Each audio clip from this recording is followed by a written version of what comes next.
Powered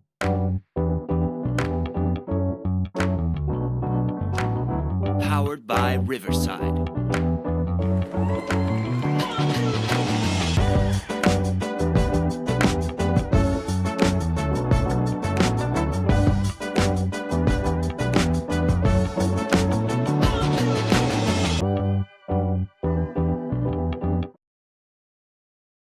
Welcome back to the Movement for Life podcast, where we talk about ways to keep you moving throughout your life.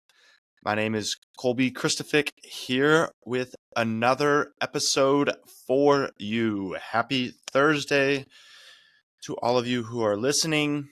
Today, we have a fun topic. We are going to talk a little bit about what do I personally think is the best thing for you, for your longevity / health.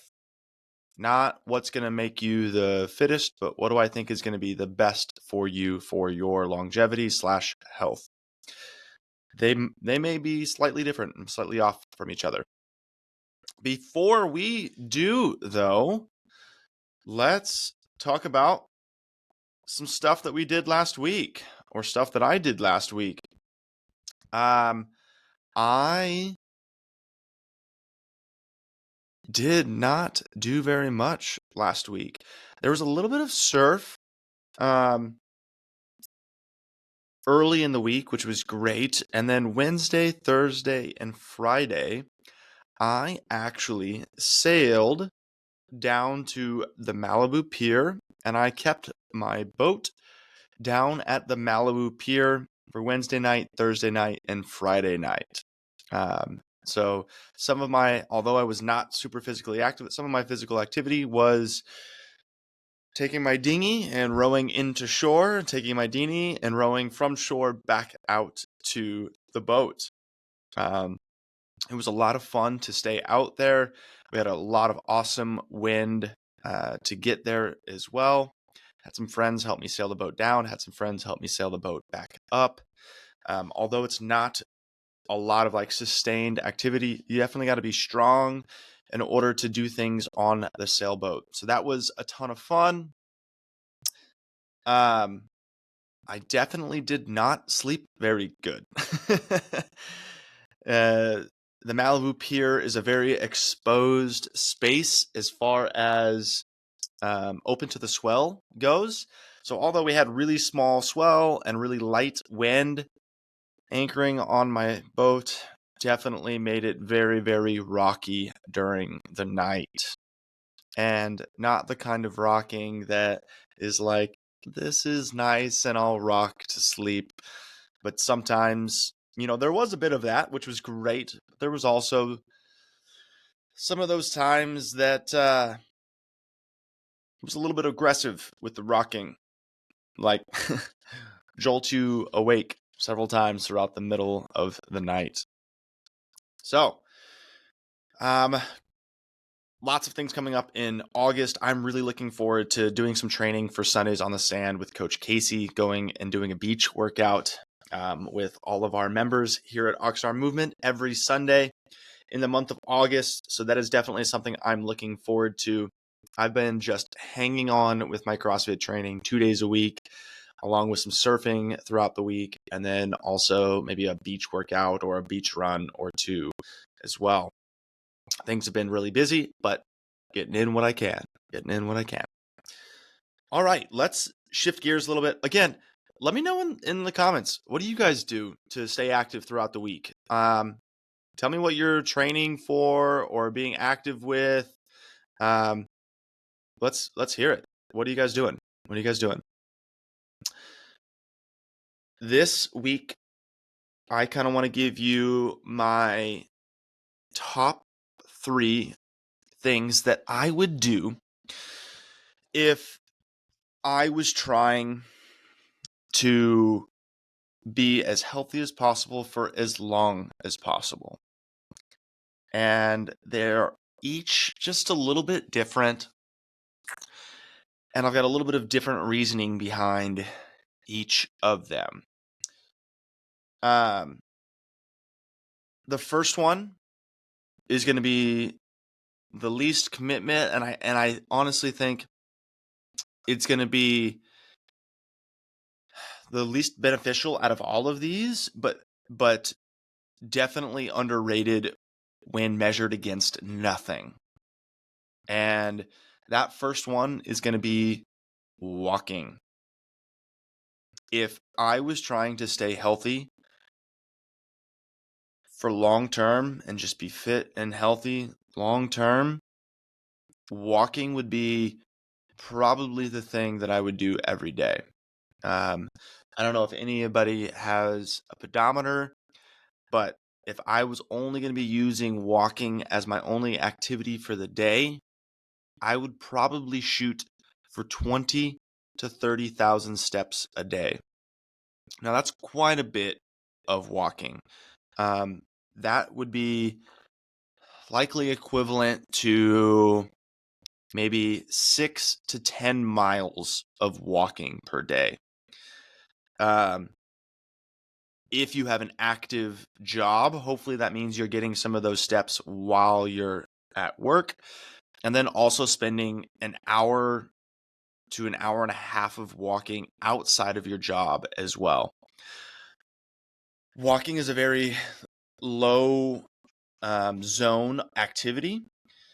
So the duration that you would need to walk to maintain health benefits would be much longer than some of the other activities that I'm going to talk about today. But don't get me wrong, do not undervalue walking. Walking far surpasses doing nothing as far as maintaining health and fitness goes long term. Say hi to Brenda in the back. Brenda's first podcast appearance. Don't underestimate the value of walking. If I didn't have weights available, I wasn't a part of a gym, if I didn't have friends who were also physically active, walking is probably the one thing that I would be doing all the time. And it would likely be waking up and walking and getting home from work and walking. That needs to happen. The other really great thing about walking while also doing these other things is you can almost do, I won't say any, but you can do a lot of other activities while you are walking. So although the duration has to be longer, you may be able to get to do things like catch up with friends and family on a phone call or even with you on the walk. You may get to listen to a book. You might get to listen to a podcast. You might get to watch a self-help video or be taking a course while also walking. There's a lot of other things. Well, hopefully you're not looking at your phone while walking on the street and getting hit by a car, but you get what I mean. There's a ton of opportunity for you to do other things at the same time that you are walking. That's probably what I'd be doing. If these other things were not options, and the reality is there's times that it's not really an option, right? There's times that you don't have a job or a job, maybe you don't have a gym membership, maybe you don't have weights at home, maybe you don't have other exercise equipment. Walking may be your best case scenario, and if that's the case, it's a great best case scenario for you. Shout out to any of my walkers in there. Let me know in the comments if you are somebody who walks on a regular basis. I want to know how it goes for you. How many steps are you getting on a daily basis? How many steps are you doing on a weekly basis? How long are you going as far as distance and mileage goes? Typically, if I'm doing a walk for my day, I'm usually walking between 2.5 and 4.5 miles. 2.5 to 4.5 miles. Somewhere between like 50 minutes and an hour and 20 minutes is usually what I'm walking for. And most of the time my walks, if I'm doing walking, are on the beach. That's just because I get to do that. That's great. All right. We're getting to talk about the second thing that I would personally do if it was the only thing that I could do to stay fit and healthy long term, longevity, right? The second thing that I would do is weightlifting. Old school, not exciting weightlifting. Almost like a variation of powerlifting. I would keep it really simple. I would press with a barbell. I would squat with a barbell, and I would pull or do deadlifts with a barbell. I would probably do 8 weeks of progressive overload, and then I would probably do 8 weeks of maintenance. And then I would swap back and forth between those two. Um, that means over the course of 52 weeks, I've probably done 2 to 3 progressive overload cycles and 2 to 3 maintenance cycles, because there's no reason. You could do that quicker. You could do a new progressive overload cycle every 8 weeks, but there's no reason to do something like that if we're looking for longevity or trying to lift for long term. Maybe once a year or once every other year, I would introduce a new barbell lift, and I would keep it crazy simple.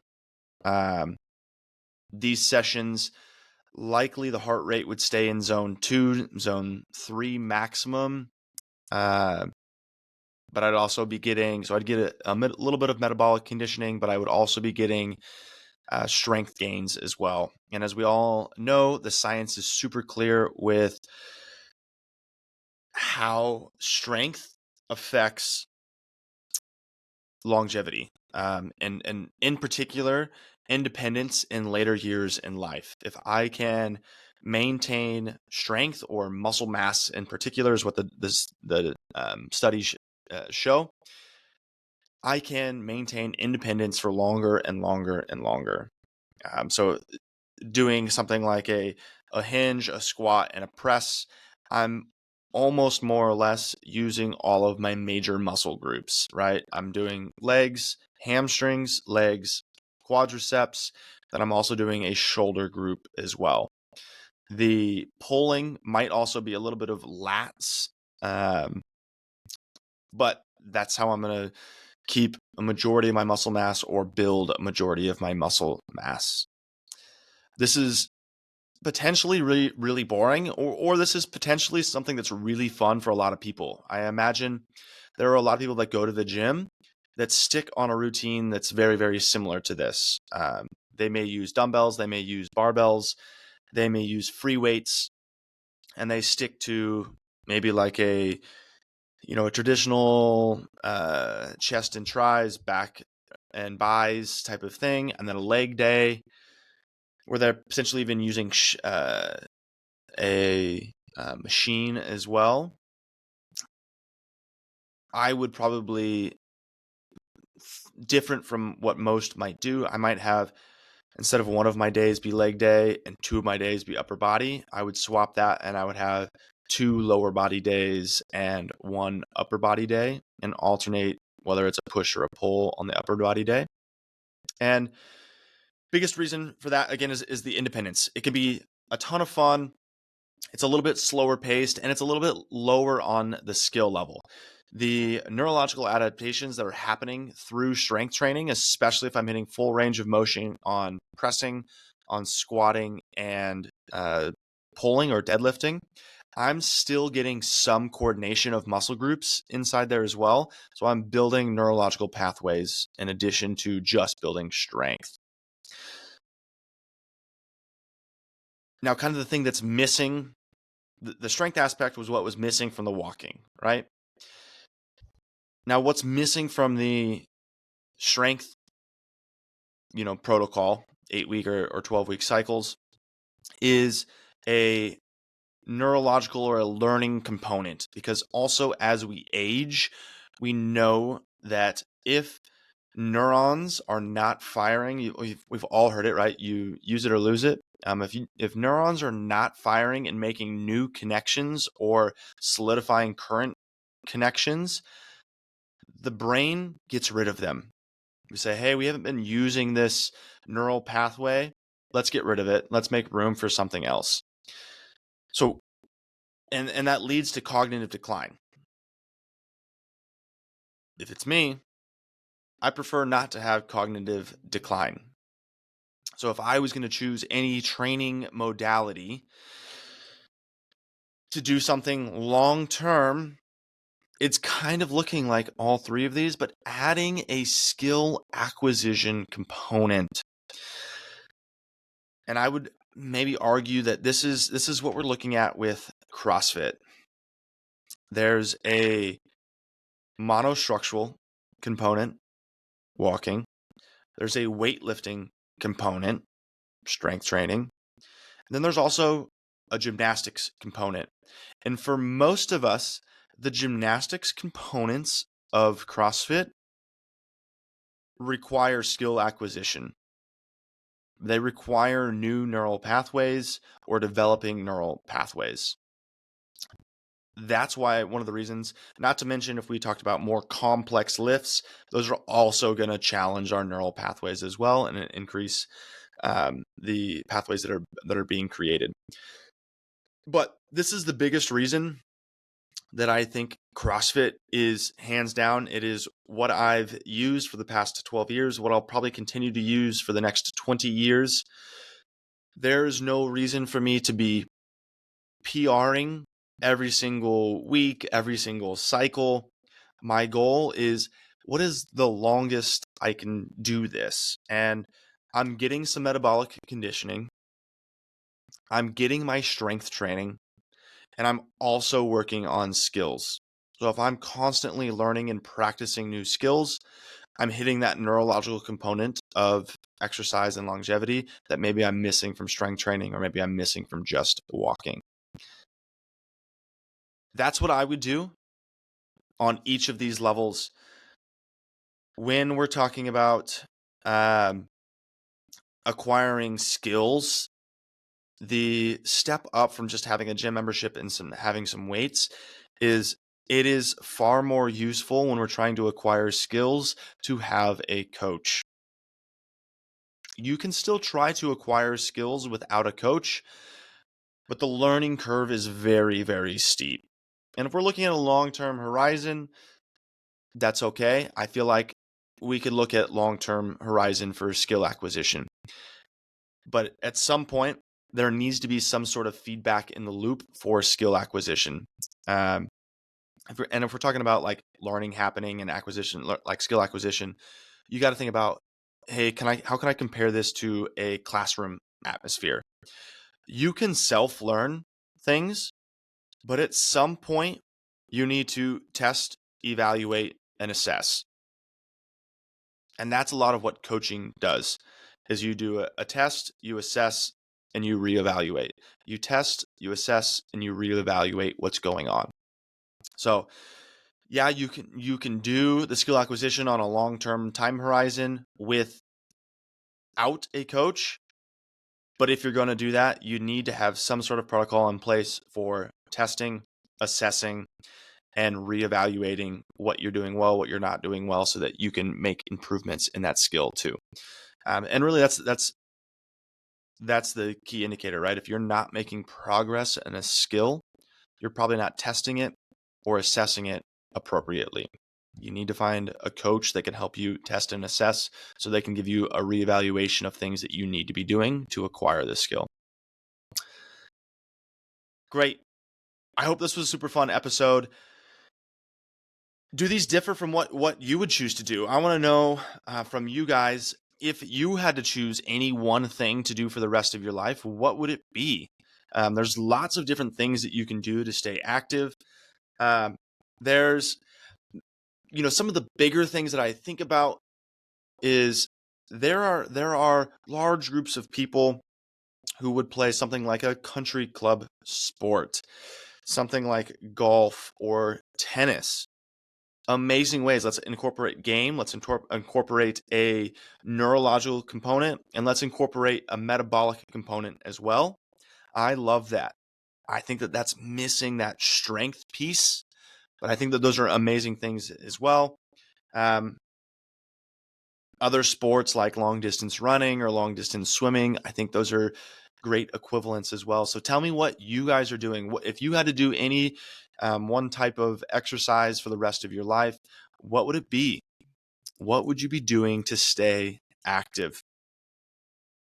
Happy Thursday, guys. Tune in, rate this podcast so that other people get to see it. If you're not watching it on YouTube, you can always watch it on YouTube, or you can always go over to Spotify, Apple Music,